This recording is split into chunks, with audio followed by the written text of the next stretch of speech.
আমি আজকে কচু বাটা করব। কচুটা হচ্ছে আমি 2 পিস কচু নিয়ে নিলাম, এইভাবে ছিলে নিলাম, আর একটা গ্রেটার নিলাম। এখন আমি গ্রেট করব। গ্রেট করে তারপর আসছি। আমি ওই 2 টুকরো কচু গ্রেট করে নিয়েছি, দেখো জাস্ট এরকম হবে। এরপর আমি এটাকে সেদ্ধ করে নেব। কচুটা আমি সেদ্ধ হওয়ার জন্য চুলায় দিলাম। এই নারকেল নিয়ে নিয়েছি, নারকেলটা কুড়িয়ে আমি আবার ফিরে আসছি। সেদ্ধ করা কচু এখানে আছে, নারকেল কোরানো, এটা হচ্ছে রসুন, পেঁয়াজ, কাঁচা লঙ্কা, আর এই হচ্ছে সরিষা। এগুলো আমি সব একসাথে বেটে নিচ্ছি।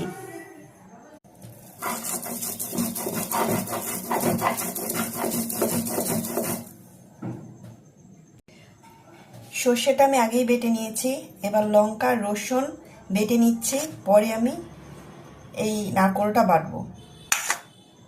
এই দেখো আমি কচুটা বেটে নিলাম, আর এখানে হচ্ছে আমার সরিষা তারপরে নারকেল, পেঁয়াজ সব এখানে। এটা এবার আমি মিক্সড করব। হয়ে গেল, এটা আমি মেখে নিলাম।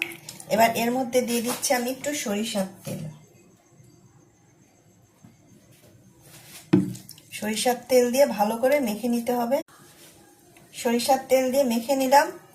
হয়ে গেল আমার কচু ভর্তা।